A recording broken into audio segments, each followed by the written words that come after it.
नमस्कार। आइए कक्षा 7 हिंदी वसंत का अध्ययन करते हैं। हिंदी वसंत पाठ 6 रक्त और हमारा शरीर। इस पाठ के लेखक हैं यतीश अग्रवाल जी। तो आइए इस पाठ को शुरू करते हैं। सभी विद्यार्थियों का हार्दिक स्वागत है। रक्त और हमारा शरीर पाठ 6 है ये। दिव्या अनिल की छोटी बहन है। यूं तो वह शुरू से ही बहुत कमज़ोर है, लेकिन इधर कुछ दिनों से उसे हर समय थकान महसूस होती रहती है। मन किसी काम में नहीं लगता। भूख भी पहले से कम हो गई है। अस्पताल में उसे डॉक्टर ने देखा तो कहा, लगता है दिव्या के शरीर में रक्त की कमी हो गई है, जांच कराकर देखते हैं। ये कहकर उन्होंने दिव्या को रक्त की जांच के लिए पास के एक कमरे में भेज दिया और वहाँ अनिल को अपनी ही जान पहचान की एक डॉक्टर दीदी दिखाई दी। डॉक्टर दीदी ने कहा, कहो अनिल, कैसे आना हुआ? अनिल ने बताया कि दिव्या को खून की जांच के लिए यानी ब्लड टेस्टिंग के लिए आपके पास भेजा है।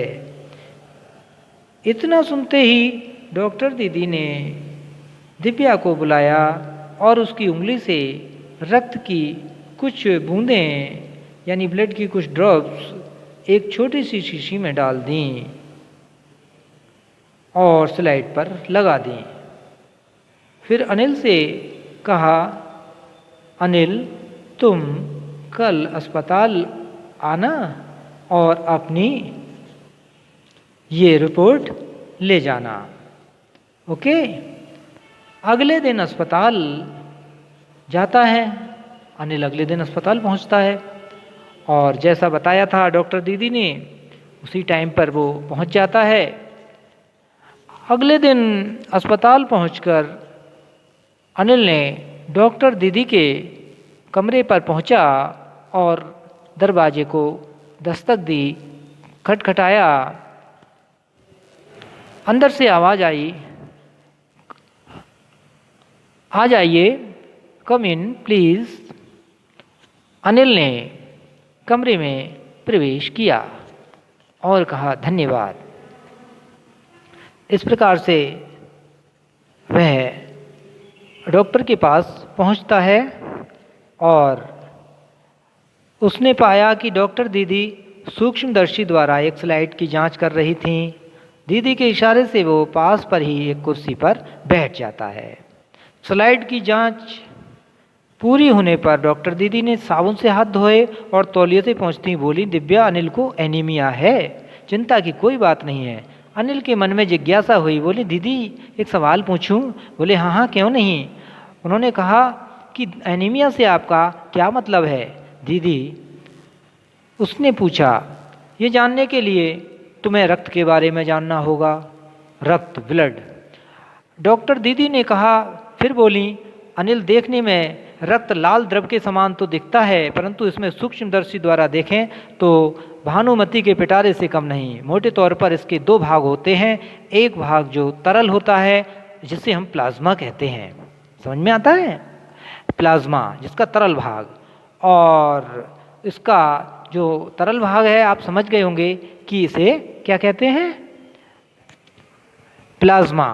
और इसका दूसरा जो है, दूसरा भाग, जिसमें छोटे बड़े कई तरह के कण होते हैं, कुछ लाल, कुछ सफ़ेद और कुछ ऐसे जिनका कोई रंग नहीं होता, जिन्हें बिंबाणु या फ्लैटलेट कण कहते हैं। ये कण प्लाज्मा में तैरते रहते हैं। यानी जो तरल पदार्थ है उसमें कुछ रेड कलर के और कुछ वाइट कलर के और कुछ और अन्य अदर प्रकार के दूसरे टाइप के कुछ कण, बहुत सूक्ष्म कण, जिन्हें सूक्ष्मदर्शी से देखा जा सकता है, ऐसे वो तैरते रहते हैं, प्लाज्मा में तैरते रहते हैं। प्लाज्मा आप समझ ही गए होंगे, जो तरल पदार्थ है, जो हमारा द्रव जैसा पदार्थ है जो रक्त में, ये हमारा, इसे हम प्लाज्मा कहते हैं। आजकल प्लाज्मा थेरेपी का भी बहुत नाम सुना होगा आपने। इतना कहकर डॉक्टर दीदी ने सूक्ष्मदर्शी के नीचे एक स्लाइड लगाई उसे फोकस किया और बोली, देखो अनिल, सूक्ष्मदर्शी द्वारा जो कण तुम्हें दिखाई दे रहे हैं ये हैं लाल रक्त कण। हमारे शरीर में जो लाल रक्त के कण जो होते हैं इन्हें ध्यान से देखो, ये बहुत ही महत्वपूर्ण होते हैं। वह बड़े ध्यान से सूक्ष्मदर्शी में वो लाल रंग के रक्त कणों को देखने लगता है और बड़ा ही आश्चर्यचकित होता है कि अरे, रक्त के कण, इस ब्लड में इतनी तरह की कण दिखाई दे रहे हैं, बड़ा ही ये आश्चर्यजनक है। स्लाइड देखकर वो आश्चर्य से उछल पड़ा था अनिल, रक्त की एक बूंद में इतने सारे कण, इसकी तो वो कल्पना ही नहीं कर सकता था। जब डॉक्टर दीदी ने उसे सूक्ष्मदर्शी से दिखाया कि देखो इस ब्लड के अंदर कितनी तरह के ये कण आपको स्पष्ट दिखाई देंगे, तो माइक्रोस्कोप के द्वारा हम सूक्ष्म से सूक्ष्म चीज को बड़ा करके देख सकते हैं। स्लाइड देखकर तो वो आश्चर्य से बहुत ही अचंभित हुआ और उछल पड़ा। रक्त की इतनी सी एक बूंद में इतनी तरह के रक्त कण उसने तो कभी कल्पना भी नहीं की थी। उसे तो देखकर उन्हें लगा कि मानो वो बहसी छोटी छोटी बालूशाही रख दी गई हो। हाँ दीदी बोली, लाल रक्तकण बनावट में बालूशाही की तरह ही होते हैं, गोल और दोनों तरफ अवतल यानी बीच में दबे हुए। रक्त की एक बूंद से इनकी संख्या लाखों में होती है, एक बूंद में लाखों में होते हैं। यदि हम 1 मिलीमीटर रक्त लें तो 40 से 55 लाख रक्त कण मिलेंगे। इनके कारण ही हमें रक्त जो है लाल रंग का नज़र आता है। ये कण शरीर के लिए दिन रात काम करते हैं। सांस लेने पर हवा में जो ऑक्सीजन तुम प्राप्त करते हो उसे शरीर के हर हिस्से में पहुंचाने का काम इन कणों का ही है। इनका जीवन काल लगभग 4 महीने होता है। 4 महीने होते होते ये नष्ट हो जाते हैं, लेकिन एक साथ नहीं, धीरे धीरे, आज और कुछ कल और कुछ उससे अगले दिन, इस तरह ये रक्त कण घटते जाते हैं, कम होते जाते हैं। इनका बहुत ही महत्व है। तब तो कुछ ही महीनों में ये खत्म हो जाते होंगे, अनिल ने कहा। ये सुनकर डॉक्टर दीदी मुस्कुरा दी, बोली, नहीं, ऐसा भी नहीं होता। शरीर में हर समय नए रक्त कण बनते रहते हैं जो नष्ट कणों का स्थान ले लेते हैं। हड्डियों के बीच के भाग में जो मज्जा में बहुत से ऐसे कारखाने होते हैं जो रक्त कण के निर्माण कार्य में लगे रहते हैं। इनके लिए इन कारखानों को प्रोटीन, लौह तत्व और विटामिन रूपी कच्चे माल की ज़रूरत होती है। हमारे लिए भोजन में प्रोटीन, लौह तत्व और विटामिन क्यों ज़रूरी हैं? क्योंकि ये इनको फैक्ट्री जो काम करेगी वो कच्चा माल कहाँ से आएगा? तो ये लेकर हमारे रक्त बनता है। और फिर ये पौष्टिक आहार इसीलिए आप लेते हैं, हरी सब्जियाँ, फल, दूध, अंडा, गोश्त में ये सभी उपयुक्त मात्रा में होते हैं। यदि कोई व्यक्ति उचित आहार ग्रहण नहीं करता तो उन कारखानों को आवश्यकतानुसार कच्चा माल भरपूर नहीं मिल पाता। नतीजा ये होता है कि रक्तकण बन नहीं पाते और पुराने रक्तकण खत्म हो चुकते हैं। फिर इस धीरे धीरे रक्त की इनमें कमी हो जाती है और लाल कणों की कमी को हम लोग डॉक्टर की भाषा में एनीमिया कहते हैं। एनीमिया अर्थात रक्त की कमी। तो क्या संतुलित आहार लेने मात्र से हम एनीमिया से बचे रह सकते हैं? अनिल ने अगला प्रश्न किया। डॉक्टर दीदी ने उसे अच्छी तरह समझाया और उसकी बात समझ में आ गई कि प्रोटीन्स, लौह तत्व और जो विटामिन्स वगैरह हम खाते हैं उन्हीं से रक्त कणों का निर्माण में सहायता मिलती है। दीदी बोली, हाँ, ये कहना काफ़ी हद तक सही होगा। यूँ तो एनीमिया बहुत से कारणों से हो सकता है, परंतु हमारे शरीर में इसका बड़ा कारण पौष्टिक आहार की कमी है। पौष्टिक आहार, संतुलित आहार जिसमें सभी प्रकार के विटामिन्स, मिनरल्स मौजूद होने चाहिए। इसके अलावा इस रोग का एक और बड़ा कारण है पेट में कीड़ों का हो जाना। कीड़े जैसे आप चलते फिरते देखते हो, इसी प्रकार के कीड़े हमारे पेट के अंदर भी हो जाते हैं और ये कीड़े प्रायः दूषित जल और खाद्य पदार्थों द्वारा हमारे शरीर में प्रवेश कर जाते हैं। इनसे बचने के लिए आवश्यक है कि हमें पूरी तरह से हर समय साफ सफाई रखनी चाहिए। इससे बचने का उपाय है कि हम हर प्रकार से स्वच्छता अपनाएं, खाने पीने से लेकर, शौच से लेकर अनिल ने कहा, दीदी ये तो आपने बहुत ही महत्वपूर्ण बातें बताई। वह पल भर सोच में डूबा रहा। फिर बोला, दीदी आपने बताया था कि रक्त में सफ़ेद कण और बिंबाणु यानी फ्लैटलेट कण भी होते हैं। अब इनका क्या काम है ये भी बता दीजिए। रेड कलर्स के जो कण हैं वो मैं समझ चुका हूँ, अब सफ़ेद कणों के बारे में मुझे और बिंबाणु के बारे में बताइए प्लीज़ दीदी, मुझे इसकी आवश्यकता हो रही है कि मैं भी ये चीज़ें अवश्य जानूं और आप बहुत अच्छे से मुझे समझा रही हैं, बताइए। दीदी बोली, सफ़ेद कण वास्तव में हमारे शरीर के वीर सिपाही हैं। जब रोगाणु शरीर पर धावा बोलने की कोशिश करते हैं तो सफ़ेद कण उनसे डटकर मुकाबला करते हैं, फाइटिंग करते हैं और जहाँ तक संभव हो पाता है रोगाणुओं को वो शरीर के भीतर घुसने नहीं देते, घर नहीं करने देते, उन्हें जगह नहीं देते। बस संक्षेप में ये मान लो कि बहुत से रोगों से हमारी रक्षा करते हैं।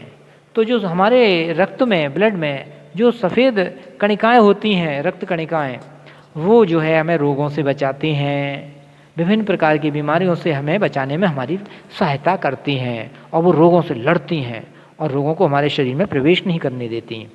और बिंबाणुओं का काम ये है कि जब चोट लग जाती है हमको कभी, तो रक्त जमाव क्रिया में वो मदद करते हैं। यानी चोट लगने पर रक्त जम जाता है और एकदम से वहाँ से खून निकलना बंद होता है, इस कार्य में बिंबाणुओं का काम होता है, वो उसकी एकदम ट्रीटमेंट करते हैं। रक्त के तरल भाग प्लाज्मा में एक विशेष किस्म का प्रोटीन होता है। प्लाज्मा में विशेष किस्म का प्रोटीन होता है जो रक्त वाहिका की कटी फटी दीवारों में मकड़ी के जाले के समान एक जाला बुन देती है। बिंबाणु उस जाले से चिपक जाते हैं, बिंबाणु इस जाले से चिपक जाते हैं और इस तरह से आई दरार भर जाती है जिससे रक्त बाहर निकलना बंद हो जाता है। अनिल ने कहा, दीदी लेकिन घाव गहरा हो तो क्या हो? हाँ, ऐसे समय में उस व्यक्ति को जल्दी से डॉक्टर के पास ले जाना चाहिए और ज़रूरत समझने पर ऐसी स्थिति से निपटने के लिए उस घाव या जख्म पर, बड़ी चोट पर, बड़े स्थान कटफट जाने पर टाँके भी लगाने पड़ते हैं। किंतु डॉक्टर के पास पहुंचने तक के समय में चोट के स्थान पर कसकर साफ कपड़ा बांध देना चाहिए। दबाव पड़ने से रक्त का बहना कम हो जाता है और उस व्यक्ति के लिए काफ़ी लाभप्रद सिद्ध हो सकता है। किंतु अगर बहुत अधिक रक्त बह जाए तो उसमें ब्लड की कमी हो जाती है और उसके लिए जानलेवा खतरा बन जाता है, इसलिए उसे जल्द से जल्द एडमिट होने की ज़रूरत पड़ती है और रक्त चढ़ाने की आवश्यकता पड़ सकती है, दीदी ने समझाते हुए कहा। अनिल ने कहा, ऐसे समय में किसी भी व्यक्ति का खून काम आ सकता है, किसी भी व्यक्ति का पकड़ लो, उसका खून उसमें चढ़ा दो। दीदी बोली, अनिल हर किसी का रक्त एक सा नहीं होता। कुछ विशेष गुणों के आधार पर रक्त को 4 मुख्य भागों में बांट दिया गया है। जरूरतमंद व्यक्ति के रक्त समूह की जांच के बाद ही उसे उसी रक्त समूह का रक्त चढ़ाया जा सकता है। लेकिन ज़रूरत के समय यदि उस रक्त समूह का कोई व्यक्ति मिले ही नहीं तो क्या होगा? अनिल ने कहा। उसने कहा, अगर हमें ब्लड की ज़रूरत होती है और उस समय उस ग्रुप का ब्लड हमारे पास उपलब्ध नहीं है तो क्या करेंगे? क्या दूसरा कोई उपाय है? ऐसी आपातकालीन स्थिति के लिए ब्लड बैंक बनाए जाते हैं। प्रायः हर बड़े अस्पताल में इस तरह का एक ब्लड बैंक होता है जहां सभी प्रकार के रक्त समूहों का रक्त तैयार रखा जाता है। किंतु इन ब्लड बैंकों में रक्त का भंडार सुरक्षित रहे, इसके लिए ये आवश्यक है कि हम समय समय पर रक्तदान करते रहें। दीदी ने कहा, क्या मैं भी रक्तदान कर सकता हूँ? अनिल ने पूछा। नहीं, अभी तुम छोटे हो। 18 वर्ष से अधिक उम्र के स्वस्थ व्यक्ति होने पर ही उनका रक्तदान स्वीकार किया जाता है। ऐसे समय में उनसे लगभग 300 मिलीलीटर रक्त ही लिया जाता है, यानी 300 ml तक। प्रायः ये समझा जाता है, लोग समझते हैं कि रक्तदान करने से कमजोरी हो जाएगी, परंतु ये धारणा गलत है। ये विचार बिल्कुल निराधार है, क्योंकि हमारा शरीर इतना रक्त तो कुछ ही दिनों में बना लेता है। वैसे भी शरीर में लगभग 5 लीटर खून रहता है। इसमें से यदि कुछ रक्त किसी ज़रूरतमंद व्यक्ति के जीवन को बचाने के काम आ जाए तो इससे बड़ी और अच्छी बात क्या होगी, दीदी ने समझाते हुए अनिल से कहा। अनिल ने कहा, फिर तो दीदी मैं बड़ा होने पर नियमित रूप से रक्तदान करूंगा, यानी ब्लड का डोनेट करूंगा। अनिल ने बड़ी प्रसन्नता से ये बात कही। शाबाश Anil, very good boy, doctor दीदी ने उसकी पीठ ठोंकते हुए कहा। यतीश अग्रवाल जी का ये पाठ यहाँ समाप्त होता है। अब विद्यार्थियों, इस पाठ के कुछ प्रश्नोत्तर हैं जिनके उत्तर आपको अपनी कॉपी में लिखने हैं। रक्त के बहाव को रोकने के लिए क्या करना चाहिए, इसका उत्तर आप छांट कर लिखेंगे। खून को भानुमति का पिटारा क्यों कहा गया है। प्रश्न 3, एनीमिया यानी खून की कमी, एनीमिया से बचने के लिए हमें क्या क्या खाना चाहिए। चौथा प्रश्न, पेट में कीड़े क्यों हो जाते हैं और इनसे किस प्रकार बचा जा सकता है। प्रश्न 6, रक्त के सफ़ेद कणों को वीर सिपाही क्यों कहा गया है। इस प्रकार से इन सभी प्रश्नों के उत्तर अपनी कॉपी में लिखिए, इस पाठ का अभ्यास कीजिए। धन्यवाद।